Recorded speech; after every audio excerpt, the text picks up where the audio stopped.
Welcome back to the Rituals YouTube channel. Today's class we'll be learning how to make this beautiful bubu. It's a cow bubu with yoke and flange, and it's also a cold shoulder bubu. Okay, so this tutorial is actually loaded with a lot of sewing techniques. So if this is something you would like to learn, kindly stay tuned to the end of this tutorial. Thank you.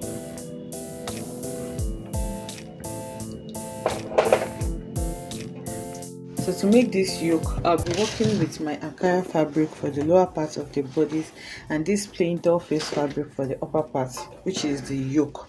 Okay, so now I'm going to be starting with this yoke first before we move to the lower part of the bodies. And to do this, I folded my fabric into 4 because I'm cutting both the front and back yoke together. So I have it folded 1, 2, 3 and 4 like this, and the measurement I used in folding this is my back measurement. That's from one shoulder to the other. So for me, the back measurement I'm working with is 8 inches. That's 16 inches divided by 2. So I folded this into 1, 2, 3, 4. That's 16 for front and 16 for back. But because I've put this on fold, have 8 inches here, and then I added half an inch to hem it on the armhole area. And then the length measurement I want you for this is the length of my yoke. That's how long I want this yoke to be. For me, I want it to be around my under bust area.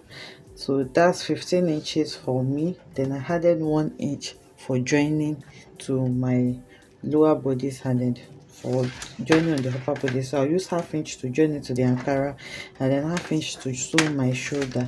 So I have a measurement of 8 inches by 16 inches, 8.5 inches by 16 inches. So the next thing I'm going to do now is to draft my neckline. So for my neckline, I don't want it too wide, so I'm going to be working with a neckline of 3 inches by 1 inch or 1.5 for the back and 3 inches by 3 inches for the front. Okay, so after marking those neck points there, I'm going to take my curved ruler and connect them. So that's my back neckline and this is my front neckline. I hope the chalk is visible enough. Okay, so this bow is not going to be having a zipper, and of course the head cannot pass through what we have here. So for the front neckline, from where this stops, I'm just going to measure 4 inches downwards. So if I'm measuring from the upper part, I have a total depth of around 7 inches for my front neckline, and then where my front neckline stops here, I'm just going to go inwards by half an inch. So this is just a guide to draw like a V shape there so that the head can easily go through this. So now I'm just connecting it to my 7 inches. That's where my neckline is going to stop. Okay, so I'm connecting it like that, and then the next thing now is to draft our yoke. And remember, this is a cold shoulder yoke, so you need to determine how much you want the shoulder to be showing. You can see what we have here. So for me, around 3 to 4 inches. So I'm talking about this cold shoulder area. So around 3 to 4 inches is okay, but you can do whatever you want. But the first thing I'm going to do before that is to do my shoulder slope. So for my shoulder slope, I'm going down by 1 inch there, and then I'll connect it to my neck point. Okay, so now from my shoulder slope, now I'll measure 4 inches downward. You can do 4 inches or 4.5 inches, and then from that 4.5 inches mark, I'm going to connect it to the lower part towards the center front area, the front side area. So this yoke is same for both the front and back. You can use the curved side of your ruler or the straight side depending on what you're going for. I'm just going to use the straight side of my ruler and then connect it like this. Okay, so this is the design that we have, and I'm going to cut this out.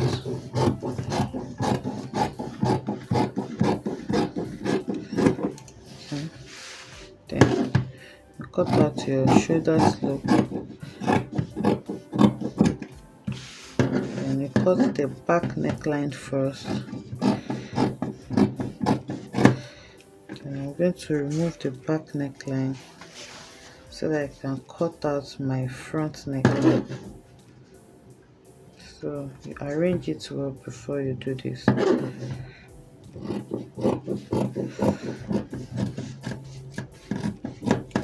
I'm going to cut out the V shape. Okay. So this is what the front neckline is looking like, and this is what the back yoke is looking like. So now I'm going to use this to cut out another fabric for my facing, or you can just use a bias to turn it, but I want it to be neatly finished. So I'm just going to cut exactly what I have here, and then I'll use them to turn out each other. So now the next thing now is to move to our lower part, that's the bubu proper. Okay, so for the lower part of the bubu dress, remember we're working with an Ankara fabric, and Ankara fabric is by 45 inches. It's not so long, okay? So I'm not going to be folding my fabric on the yardage, on the length area. I'm folding it by the yardage. I hope you understand what I mean by that. So this is my actual Ankara fabric. Remember, this is the yard and this is the length. The length is by 45 and the length I'm working with is 16 inches. So this Ankara is not up to 60 inches in length, and I don't want to join this. So instead of just folding it by the yard like this, I folded it like this. Okay, so remember, this is by yard, and with yard I can get as long as I want, maybe 1 year, 2 years, 3 years, or whatever it is that you want. But with the length you can only get 45 inches. So instead of just folding it by the length, I folded this by the yardage like this, and I'm working with 60 inches. So now I have folded my fabric into 60 inches like this, and then I folded this into 2. I hope you get it. So here now I have 60 inches for my fabric, and then I folded 260 inches for both my front and back, but I did not fold exactly 60 inches. I deducted this from the 60 inches. I deducted what I have here, that's the 4.5 inches that I went down with. I deducted this from the 60 inches, so I have 56 inches here, and then I folded 56 inches for the front and 56 inches for the back, and then after folding it I folded into 2 so that I can have a half scale bodice. Okay, I hope we get that. Let me try to explain this with a paper. Okay, so assuming this is my Ankara fabric, this is my length, that's my yardage, 1 yard, 2 yards, 3 yards, as long as you want it, and this is the length, which is just 45 inches. Okay, so now because I need more than 45 inches, instead of just folding like this to get my length, remember, if I fold like this I can only get 45 inches. Okay, if I fold like this is my yardage, this is my length. So if I fold like this, the length I can get here is 45 inches, and I need more than that. So instead of that, I'm folding it by my yardage like this, which will give me the opportunity of having as much length as possible. So now for my yardage, I have 56 inches, which I explained earlier, for the front, and then 56 inches for the back. So now I'm going to be folding it into 2 like this. Okay, so that this will be one side of the front, one side of the back, and I have another one again, one side for the front. So this is folded into 4, 1, 2, 3 and 4. I hope you understand that folding part. It's just the regular way of folding your fabric. So now I have a folding of, remember, this is 45 inches, so on fold now it's going to give me 22.5 inches. So I have 22.5 now for 1, 2, 3, 4 by the length that you're working with, which mine is 56 inches. So now the next thing now is to create that V that we have there, and to do this I'm going to bring in my yoke. Okay, I'll bring in my yoke, and then I'm going to measure what I have for my V there.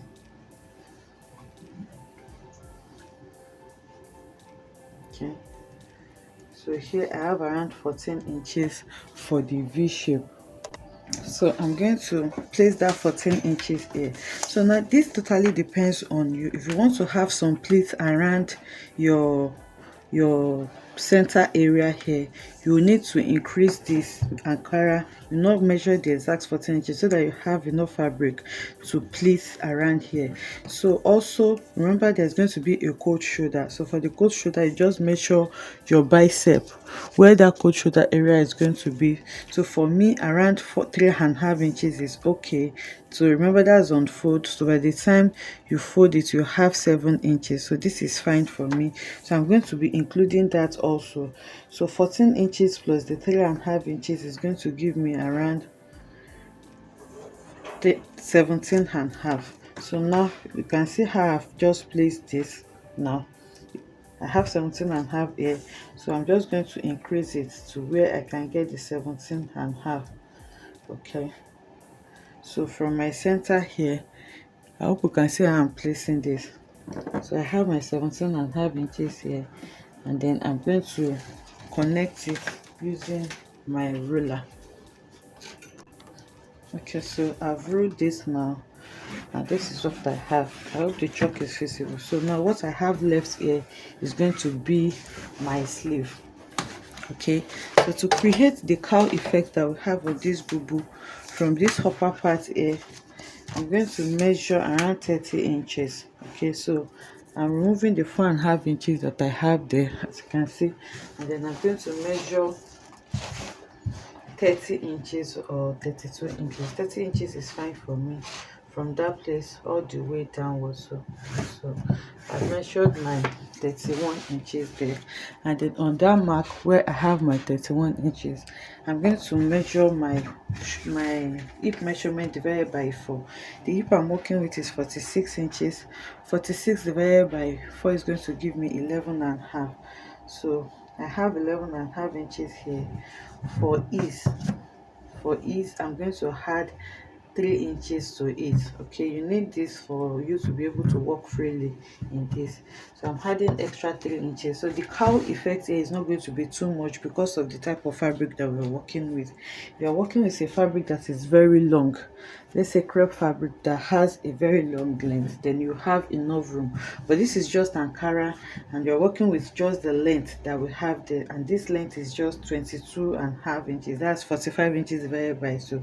So this is all that we have to work with, except you want to join this together, and I don't want to have any joining on this, so I'm just going to work with what I have.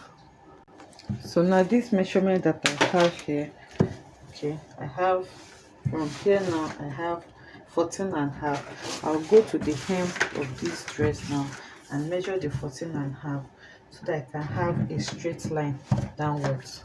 So now using my ruler, I'm going to connect this to the upper part. So I'm just going to measure the 14.5 inches here also, so that can be a guide for me. So from there now, I'm connecting this to the hem. Okay, so after connecting it to the hem, on this upper part, I'm going to measure my sleeve opening. That's where the hem is going to come out from. So for my sleeve opening, I'm working with 7 inches from the upper part. So I have 7 inches here. So the next thing now is for me to connect from this point to where the hip measurement stop here to form my cowl neck. So I'm just going to use my free hand to connect like this. Okay, so by the time we cut this out, we are going to see it better. So after connecting like that, I'm going to take my scissors and then cut this. Okay, so this is cut out now, and you can see the shape that we have. This is our sleeve opening, and then we just curved it like that, and then we measured our hip measurement all the way down. So now the next thing now is for me to cut out this V shape that I have here also. Okay, so I've cut out this V shape, and then I'm going to open it up here. Okay, so I have this closed end because I folded my front and back together. Okay, so now the next thing we're going to measure is this V shape that we have here. So we need that measurement to cut out our flange. So here now, I'm going to take my tip from here and then measure what I have from here to this place. So I'm leaving half an inch here because I'm going to be joining the front and back together. So from that half an inch, I measured what I have, and then I have around 16 inches. So this 16 inches that I have, I'm going to multiply it by 4. Remember, this fabric is folded into 4. 1, 2, 3, 4 for front and back. So if I multiply 16 inches by 4, I'm going to have 64 inches. Okay, so this 64 inches is what I'm going to use to cut out my flounce. So I've gone ahead to cut out the flounce. I already have a tutorial on how you can cut a flounce on the channel. If you don't know how to cut a spiral flounce, you may check that tutorial out. So I already cut it out, and the length of this flounce is 4 inches including allowance. So now I just pinned it. I cut so that I've folded it into 2 before I measured it, so that I can cut both the lining and main fabric together. So I pinned it together now, and then I'm going to cut out my flounce. So I've cut out the flounce. Now the next thing now is to go to the machine now and sew this so that I can turn it out neatly. So you can add interface to this if you want it to have a bit of structure, but I'm just going to go ahead and sew this. And then while sewing it, I'm going to also turn my yoke. So I've gone ahead to cut this exact fabric for my lining also, and then I'm just going to place them against each other, sew it and turn it out, and then iron it neatly. So I've gone ahead to turn it. I just sew it and turn it, and then I've ironed it flat. So now on the edges, so that I can be neatly finished also, I just place them against each other and then sew it straight. Then I folded it over so that I can see. So this is going to be the center back. Okay, so now I have them in one piece, and then for my yoke also, I place the lining against the main fabric, and then I sew it on the neckline and then on the armhole part. Okay, so I have my shoulder here opened and then the lower part. So I turned this also, and then I ironed it so that it can be flat. So now the next thing now for my yoke is to sew the shoulder together. And to sew the shoulder, I want it to be also neatly finished. So what I'm going to do is, you can see the way I placed it. I'm just going to suspend this inside this, and then from here I'll open this and then bring out the shoulder, so that by the time I sew it, so you can see how I have placed it, it's going to be neatly finished also. So I'll just place it like this and then sew. So when I sew it and then I turn it out, you can see that it's going to be neat both in and out. So now to add my flounce to this, I'll go ahead now and sew this my sleeve part. Remember that part that I slashed open on the front area? I'll sew it, and then I've sewed this now. So by the time I open it, the front and back now is together. So I've sewn it on the shoulder area. So now this opened space that I have here is where I'm going to be sewing my flounce to.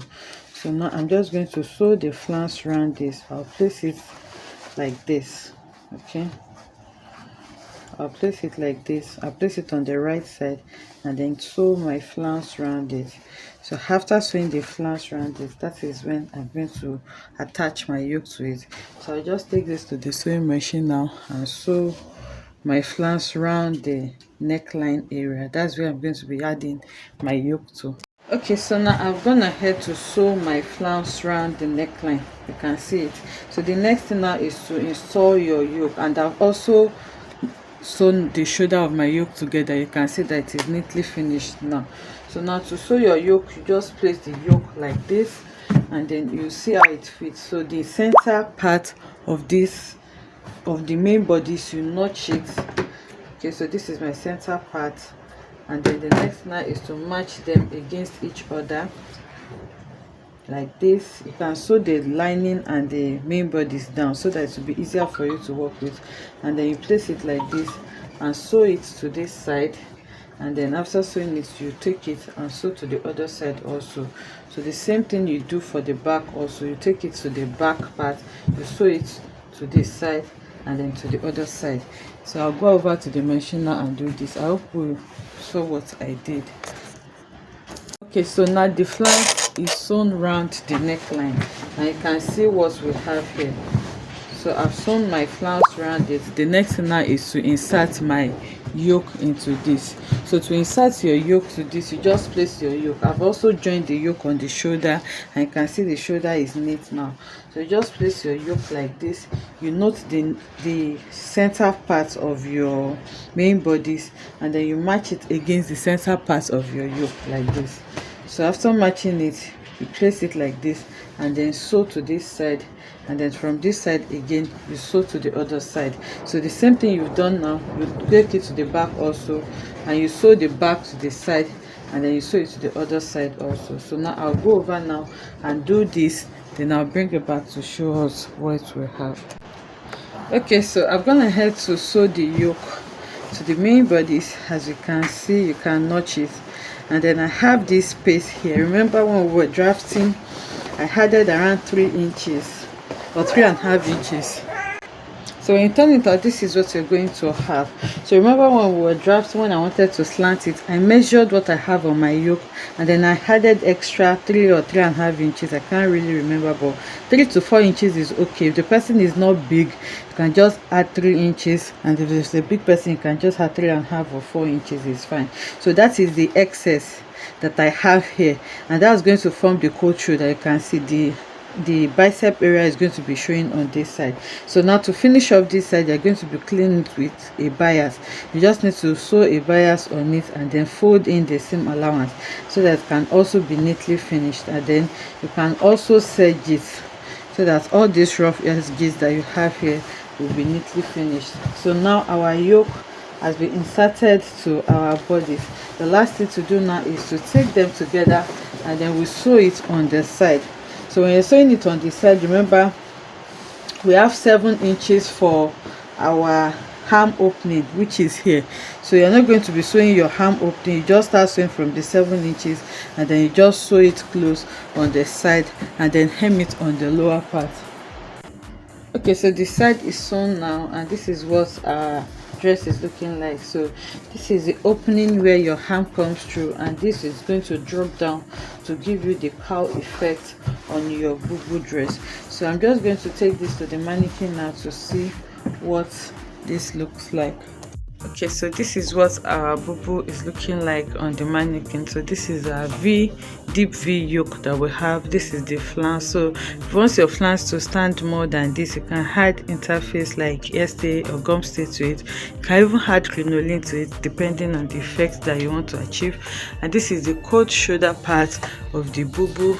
This is the cowl part of the bubu. You can see the cowl effect that we have here, and this is the full view of the dress. It's a very simple tutorial, and it's beginner friendly, as we have seen. I hope you enjoyed making this tutorial with me. If you enjoyed it, let us know in the comment section. Like, comment, and subscribe to our channel, and I'll see you in the next one. Bye.